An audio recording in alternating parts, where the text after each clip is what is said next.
I'll never forget the way my hands trembled as I held the pregnancy test in front of me. Two pink lines stared back, bold and unyielding, like a verdict I wasn't ready to face.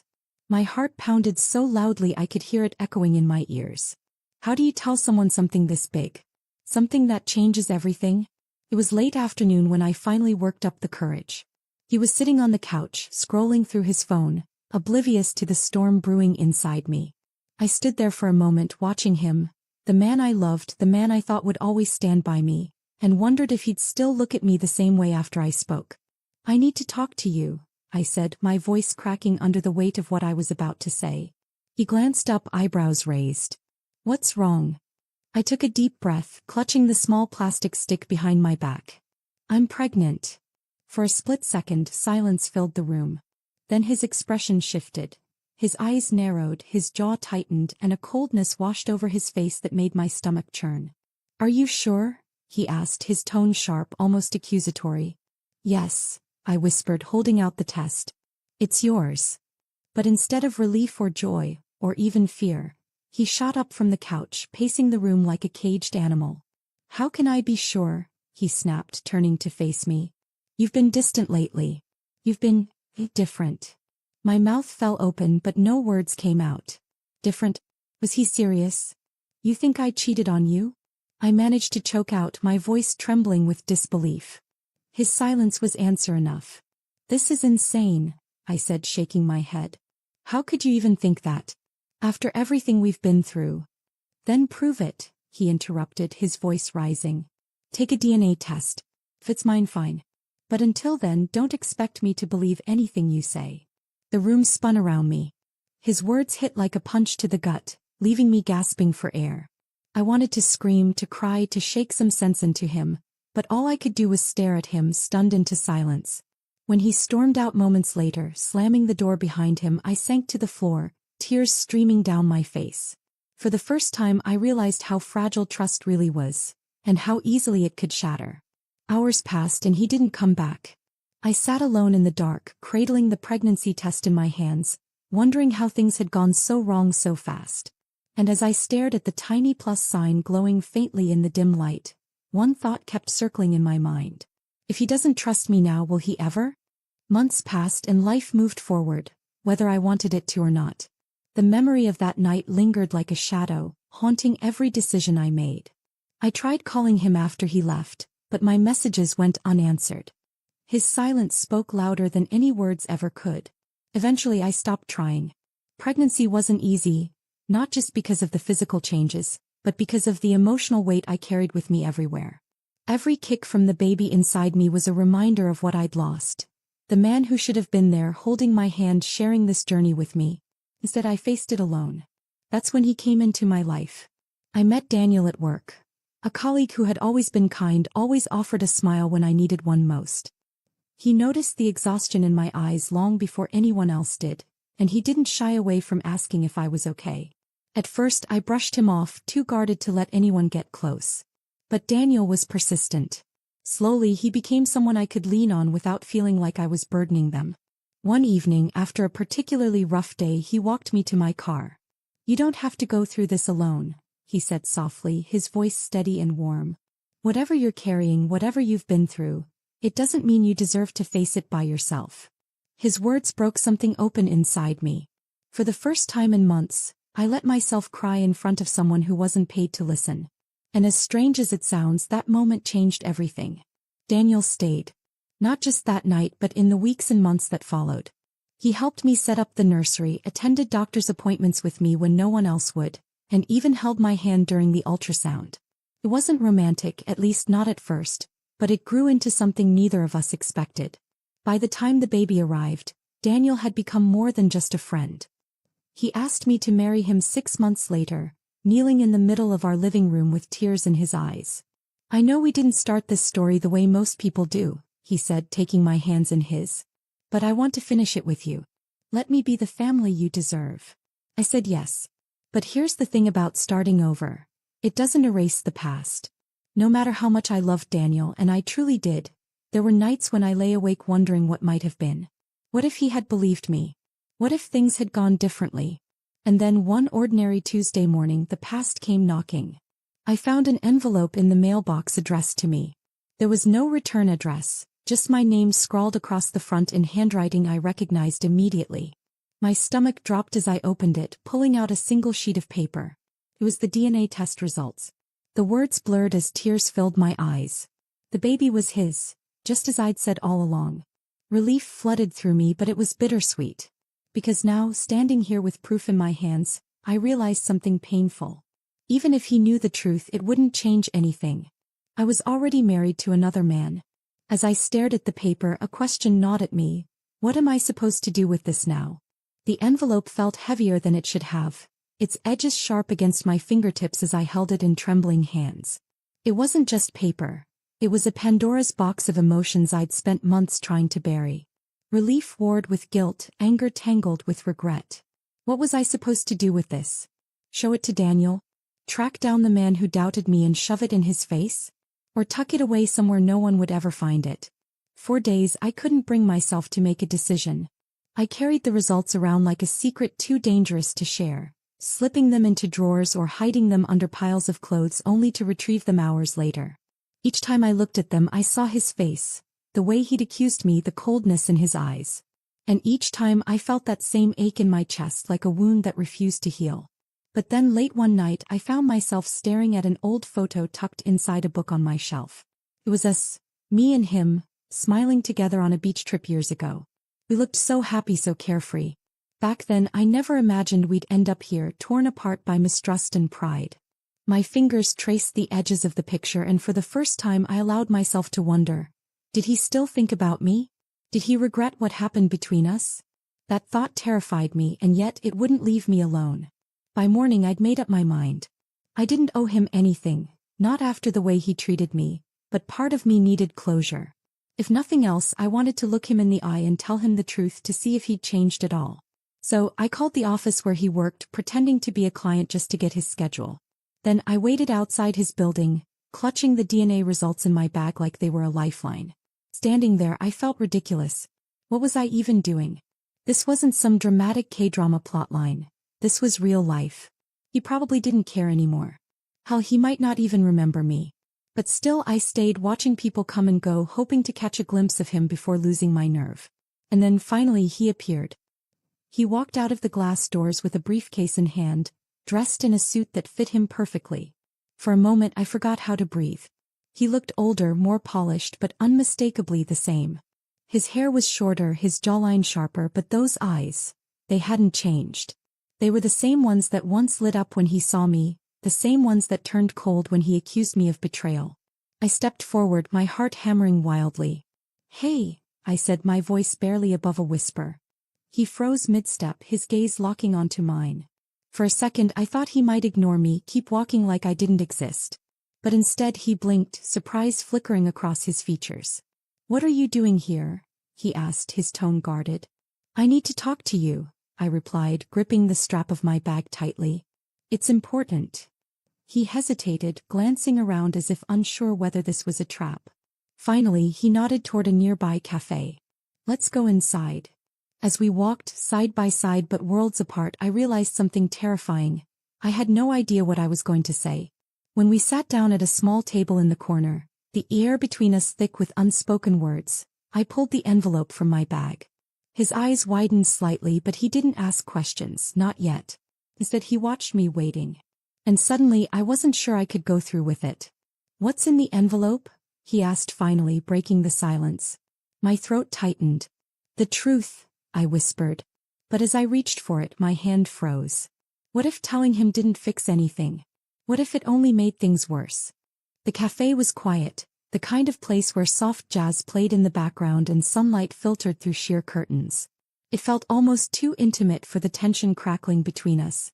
I sat across from him, clutching the envelope like it was a lifeline, or maybe a grenade about to explode. His hazel eyes studied me carefully, searching for something in my expression. "You said this is important," he began, his voice low and measured. "What's going on?" I swallowed hard, my blue eyes darting away from his intense gaze. My black hair fell forward, partially shielding my face as I hesitated. How could I explain everything without sounding bitter? without letting him see how much his accusations still hurt? I got the DNA test done, I finally admitted, sliding the envelope toward him. For the baby. He froze, his fingers hovering over the envelope but not touching it. For a moment neither of us spoke. The silence stretched so long that I thought he might refuse to take it, might walk away just like he did that night. But then slowly he reached out and opened it. His hazel eyes scanned the document, widening slightly as they landed on the results. When he looked up at me again, there was something unreadable in his expression. Shame? Regret? Relief? It's mine, he murmured, his voice barely audible. Yes, I replied, my own voice trembling. It always was. He leaned back in his chair, running a hand through his neatly styled brown hair. He looked older than I remembered, the lines around his mouth deeper, his jaw tighter. But those hazel eyes, they were the same ones that had once looked at me with such love, such trust. And now all I saw was guilt. I'm sorry, he said after what felt like an eternity. I shouldn't have doubted you. Not for a second. His apology hit me like a punch to the gut. Part of me wanted to scream, to demand why he hadn't trusted me when it mattered most. But another part, the tired, broken part, just wanted to let it go. What good would anger do now? The damage was done. I don't know what to say, I admitted, fidgeting with the hem of my sweater. You hurt me. You didn't believe in us, even though I needed you more than ever. I know, he said, his voice thick with emotion. And I'll regret it for the rest of my life. We sat there in silence for a while, the weight of everything unsaid pressing down on us. Finally he broke it.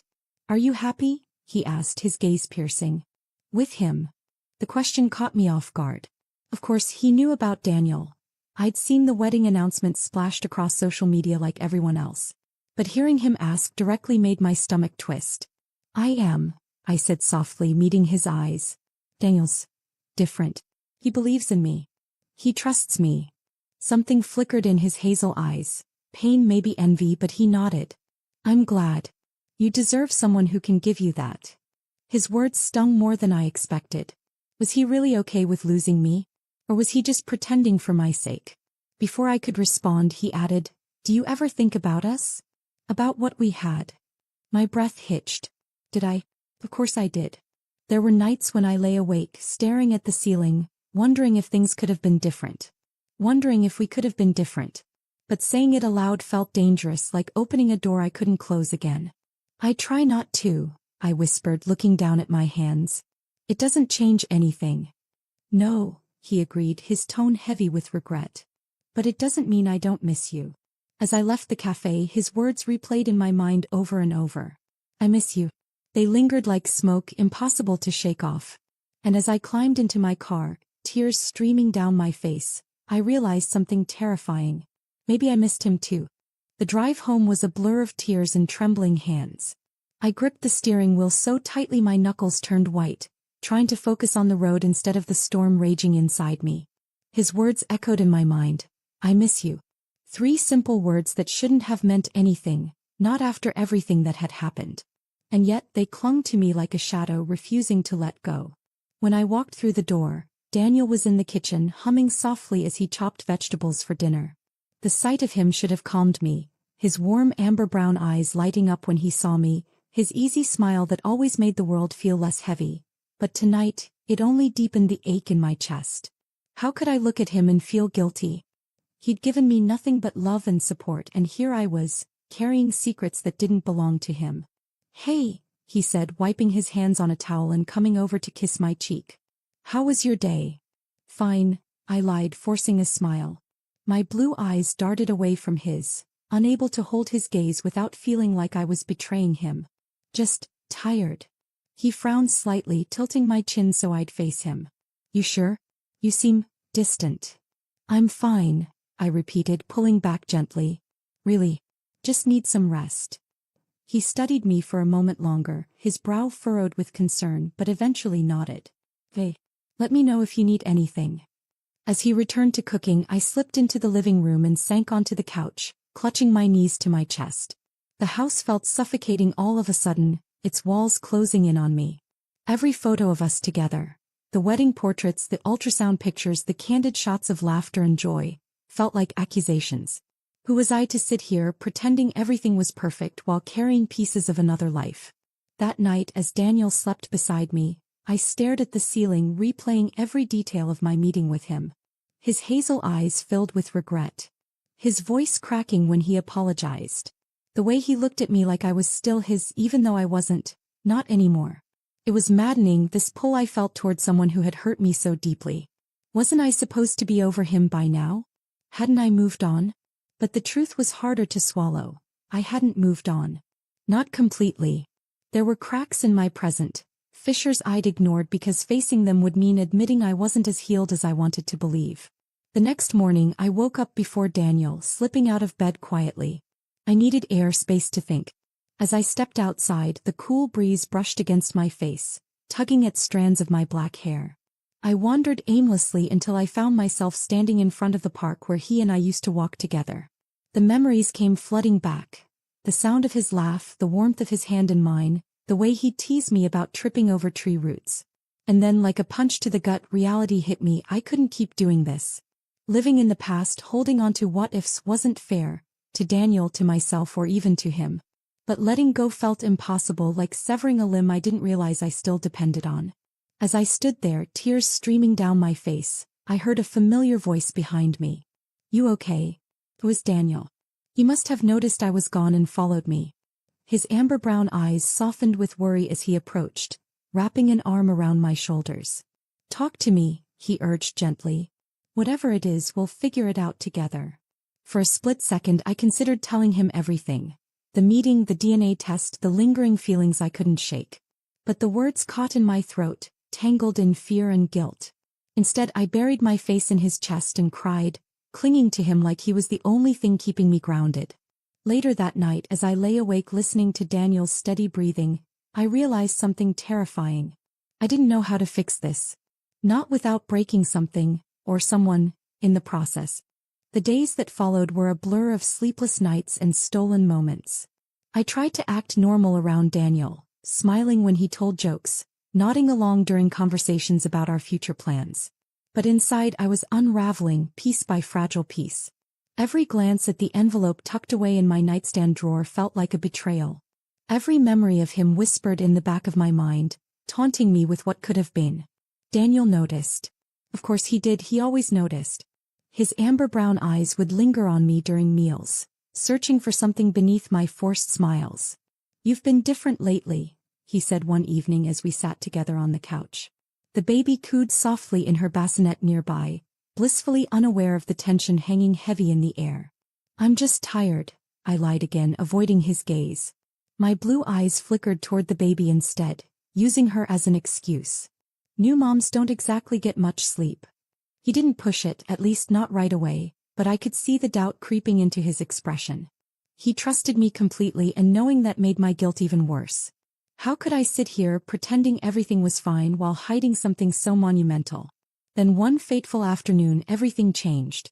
I'd gone out to run errands, leaving Daniel home with the baby. When I returned, he was sitting at the kitchen table, his face pale and his hands gripping a piece of paper. The DNA test results. My heart stopped as I froze in the doorway, my black hair falling forward to partially shield my horrified expression. "What is this?" he asked, his voice low but trembling with emotion. His amber-brown eyes locked onto mine, filled with confusion and hurt. For a moment I couldn't breathe. My mind raced, trying to come up with an explanation, any explanation, but nothing came. All I could do was stand there, mute and exposed. "Did you think I wouldn't find it?" he pressed, holding up the paper. "Or were you planning to keep this from me forever?" "No." I finally managed to choke out, stepping closer. I wasn't sure what to do with it. I didn't know how to tell you." "Tell me what?" he demanded, standing now. His voice rose slightly, cracking under the weight of his emotions. "That the man who accused you of cheating is the father of your child? That you met him behind my back? What exactly am I supposed to make of this?" "It's not like that," I cried, tears streaming down my face. "I only met him to give him the results. To prove I wasn't lying. To prove he was wrong. I never meant for it to be anything more." "But it is more, isn't it?" he shot back, his tone sharp. "You've been distant, distracted. Did you think I wouldn't notice? Did you think I wouldn't wonder if you still had feelings for him?" His words hit me like a slap, forcing me to confront the truth I'd been avoiding. Yes, I'd thought about him. Yes, meeting him stirred up emotions I didn't want to feel. But that didn't mean I wanted to leave Daniel. It didn't mean I didn't love him. I'm sorry, I whispered, sinking into a chair. I never wanted to hurt you. You've done nothing but support me, and I repaid you with lies and secrets. I hate myself for that. He stared at me for a long moment, his jaw clenched tightly. Then, without another word, he turned and walked out the door, leaving me alone with the deafening silence. As I sat there, clutching the edge of the table, I realized I might have just lost the best thing that ever happened to me. The hours after Daniel left stretched endlessly, each minute heavier than the last. I sat at the kitchen table long after he walked out, staring blankly at the empty space where he'd stood. The DNA test results lay crumpled on the floor, discarded in the heat of our argument. My blue eyes burned from crying, but no amount of tears could wash away the guilt or the fear clawing at my chest. What had I done? I replayed the fight over and over in my mind, his voice trembling with hurt, his amber-brown eyes filled with betrayal. He'd trusted me completely, given me everything, and I'd thrown it all away with secrets I couldn't bring myself to share. Was this how it ended? Had I ruined the one good thing I had left? When night fell, I finally forced myself to move. The baby stirred in her crib, her soft whimpers pulling me back to reality. She needed me, even if Daniel didn't anymore. As I picked her up and held her close, her tiny fingers curling around mine, a fresh wave of sobs shook me. How could I face her knowing I might have shattered her family before she even understood what that meant? I called Daniel's phone repeatedly, but he didn't answer. Texts went unread, voicemails unheard. By morning, panic set in. Where was he? Was he coming back? Or had I driven him away for good? Desperation pushed me to act. I drove to his office first, then to his favorite coffee shop, anywhere I thought he might be. But no one had seen him. Finally, I ended up at the park, the same one where I'd broken down weeks earlier, and found him sitting alone on a bench, staring out at the lake. Daniel, I said softly, approaching cautiously. My black hair whipped around my face in the wind, but I barely noticed. All I could focus on was him. He glanced up, his expression guarded. For a moment, neither of us spoke. Then quietly he said, I needed some time to think. I'm so sorry, I blurted out, kneeling in front of him. Tears spilled down my cheeks as I took his hands in mine. I never wanted to hurt you. You're the best thing that's ever happened to me, and I threw it all away because I was too scared to tell you the truth. His amber-brown eyes searched mine, looking for something, forgiveness, maybe, or reassurance. Why didn't you tell me sooner? He asked, his voice raw. About the meeting, about everything? I was afraid, I admitted, my voice breaking. Afraid you'd see me differently, that you'd doubt me like he did. And when I saw how happy we were together, I convinced myself it didn't matter. That keeping it hidden wouldn't change anything. But it did, he said firmly, pulling his hands away. It changed us. Trust isn't something you can take for granted, not in a marriage. Not after everything we've built. His words cut deep, but they were true. I'd been selfish, thinking I could protect our relationship by hiding the truth. Instead, I'd poisoned it. I'll do whatever it takes to fix this, I promised, reaching for his hand again. Whatever you need. Just please, don't give up on us. For a long moment he didn't respond. Then slowly he nodded. We'll talk about it later. Right now I need some space. As I watched him walk away again, I realized something painful. Even if he forgave me, things would never be the same. The days that followed were a fragile dance of uncertainty. Daniel came home eventually, but the warmth between us had shifted into something colder, more cautious. His amber-brown eyes no longer lit up when he looked at me. Instead, they carried a guarded distance that made my heart ache. We tiptoed around each other, speaking only when necessary, avoiding topics that might reignite the pain we both felt. Meanwhile he, the man who had once been my entire world, reached out again. A text message appeared on my phone one evening. Can we meet? Just to talk. I stared at the screen, my blue eyes wide with conflict. What could possibly come from meeting him now? Hadn't I caused enough damage already? But part of me, the broken, reckless part, wanted answers. Needed closure. So against every rational instinct screaming in my head, I agreed. We met at the same cafe where we'd confronted the DNA results. This time, though, the atmosphere was heavier, charged with unspoken tension. He sat across from me, his hazel eyes filled with an intensity that made my breath hitch. "You look exhausted," he said softly, his voice tinged with concern. "I am," I admitted, twisting a strand of my black hair nervously. "Everything's falling apart." "Because of me?" he asked, leaning forward slightly. "No," I replied quickly, shaking my head. "Yes, maybe. I don't know anymore." He sighed, running a hand through his dark brown hair. "I never meant to hurt you. That night when I accused you, it was the biggest mistake of my life. And seeing you with him, it kills me to know I lost you because of my own stupidity." His words stirred something deep inside me, a longing I'd tried so hard to bury. For a moment, I let myself imagine what life might have been like if things had gone differently. If he'd believed me, if we'd stayed together. Would we be happy now? Or would the cracks in our relationship have widened over time? But then reality crashed back down. I wasn't living in a world of what-ifs. I was married to Daniel, carrying pieces of two lives that couldn't coexist. "You can't say these things to me," I whispered, tears welling up in my eyes. "It's not fair, to either of us." "I know," he said, his voice breaking. "But I can't pretend I don't still care about you. I can't act like losing you didn't destroy me." His confession hit me like a tidal wave, pulling me under emotions I wasn't ready to face. My hands trembled as I stood, grabbing my bag. "I have to go," I said, my voice barely audible. This isn't helping anyone." As I rushed out of the cafe, I realized too late that Daniel was standing outside, waiting for me. His amber-brown eyes widened in shock as he took in my tear-streaked face, then narrowed as they landed on him sitting alone inside. "What are you doing here?"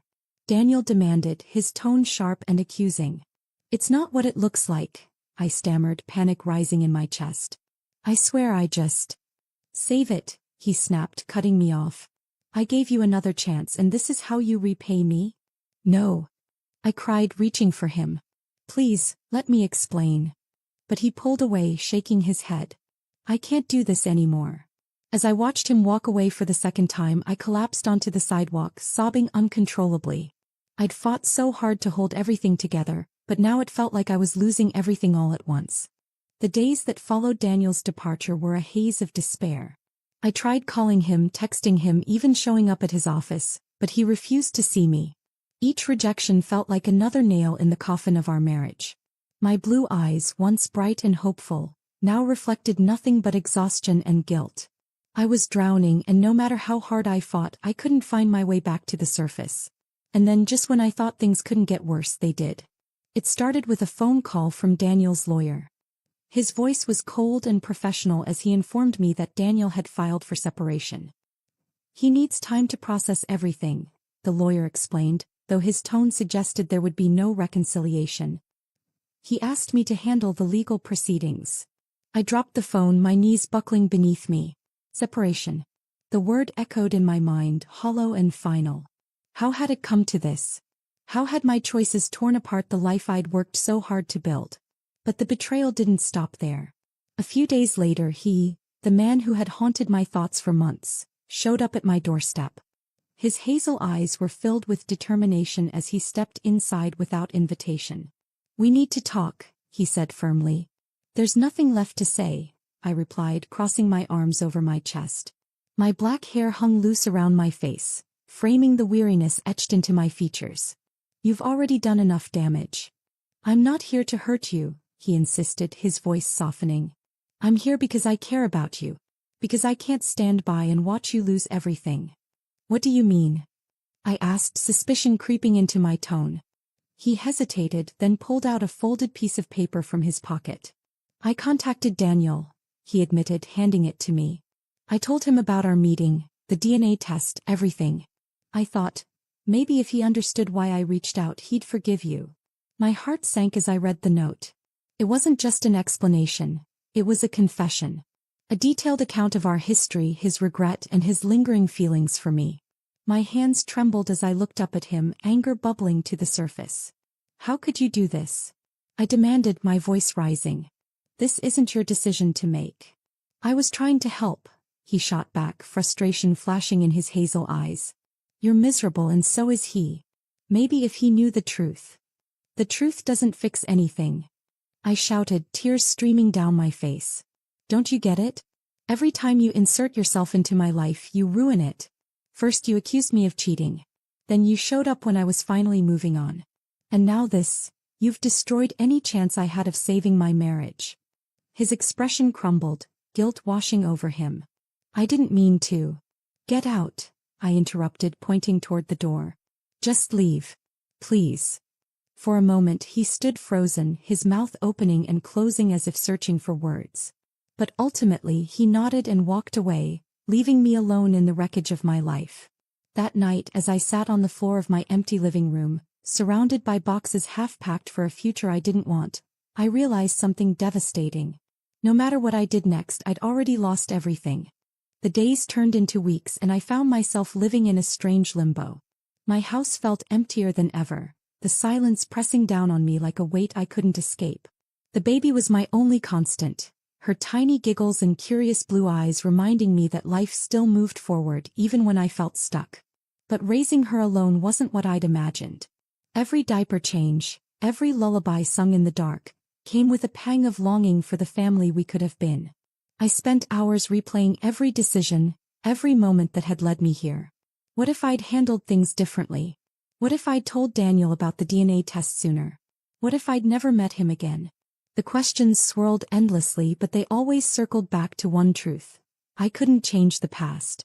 All I could do was learn from it and try to rebuild what was left.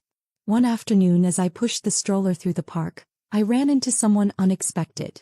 Sarah, an old friend I hadn't seen since before the pregnancy. Her warm smile lit up her face as she approached, her blonde hair catching the sunlight. "Oh my gosh, look at you," she exclaimed, bending down to coo at the baby. "She's adorable." "Thanks," I said softly, forcing a small smile. It was hard to feel proud of anything these days, but seeing someone else admire my daughter gave me a flicker of joy. Sarah straightened, studying me with concern. "How are you doing, though?" "Honestly." Her question caught me off guard. For a moment I considered brushing it off with a generic, "I'm fine." But something in her tone, the genuine care in her voice, made me pause. Instead I sighed and shook my head. "Not great," I admitted. "Things fell apart. Big time." We sat down on a nearby bench and for the first time in months I opened up. I told her everything, the accusation, the DNA test, the meeting with him, the fight with Daniel and the lawyer's call. As I spoke, tears streamed down my face, but there was also relief in finally sharing the burden. Sarah listened quietly, her green eyes filled with empathy. When I finished, she placed a hand on mine. "You've been carrying so much guilt," she said gently. "But blaming yourself isn't going to fix anything. You made mistakes, sure, but don't let them define you. You're stronger than this." Her words struck a chord deep within me. She was right. I'd been punishing myself relentlessly, replaying every misstep until it consumed me. But maybe it was time to stop running from the pain and start facing it head-on. That night I wrote 2 letters. The first was to Daniel. It wasn't an apology, that ship had sailed, but rather an acknowledgement of everything we'd shared and everything I'd broken. "I'll always love you," I wrote, my handwriting shaky but sincere. "And I hope someday you can forgive me even if we can't go back to how things were." The second letter was to him. Short and direct, it said simply, "Thank you for caring enough to reach out. But I need to move on, for real this time. Please respect that." Sealing both envelopes, I dropped them in the mailbox the next morning. Sending them felt like releasing weights I'd carried for far too long. Did it fix everything? No. But it was a start. As I walked home, the autumn leaves crunching beneath my boots, I realized something important. Healing wasn't about forgetting. It was about learning to live with the scars. Months passed and life began to take on a new rhythm. The days weren't easy. There were still sleepless nights filled with tears, moments when the weight of everything I'd lost felt unbearable, but they weren't as suffocating as before. Slowly I started finding pieces of myself again. The woman who loved sunsets, who laughed at silly jokes, who dreamed of something more than just survival. The baby grew too, her giggles becoming louder, her curiosity insatiable. Watching her explore the world reminded me how much beauty there was in beginnings, even messy, imperfect ones. She became my anchor, pulling me back to the present whenever guilt or regret threatened to drag me under. And then one crisp spring morning the unexpected happened. I was folding laundry when I heard a knock at the door. My heart skipped a beat. It wasn't often I had visitors these days. Opening it, I froze. Standing on my porch was Daniel, his amber-brown eyes softer than I'd seen them in months. His light chestnut hair was tousled slightly by the breeze, and for a moment I forgot how to breathe. "Can we talk?" he asked, his voice hesitant but steady. I nodded, stepping aside to let him in. We sat across from each other in the living room, the air thick with unspoken words. Finally, he broke the silence. "I got your letter," he said, holding up the envelope I'd sent all those months ago. "It meant a lot." "I meant every word," I replied, my blue eyes searching his face. "I know I hurt you. And I don't expect forgiveness. I just wanted you to know how sorry I am." He nodded slowly, his gaze dropping to his hands. "I've thought about what you wrote a lot. About us. About everything." He paused, taking a deep breath. "I won't lie, it's been hard. Trust doesn't come easily once it's broken. But I miss you. I miss us." Tears welled up in my eyes, spilling over before I could stop them. "I miss you too," I whispered, clutching the edge of the couch. "More than you'll ever know." For a long moment neither of us spoke. Then quietly he added, "I'm not saying things can go back to how they were. Too much has happened for that. But maybe we can try again. One step at a time." His words hit me like a lifeline thrown into stormy waters. I wanted to say yes immediately, to throw myself into his arms and promise never to let him go. But I knew better now. Love wasn't about grand gestures or quick fixes. It was about patience, honesty, and work.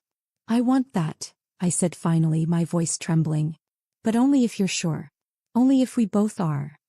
He smiled faintly, reaching out to take my hand. His touch was tentative, almost shy, but it carried the weight of hope. "We'll figure it out together," he promised. "No secrets this time." As we sat there holding hands and talking late into the night, I realized something profound. Second chances aren't given, they're earned.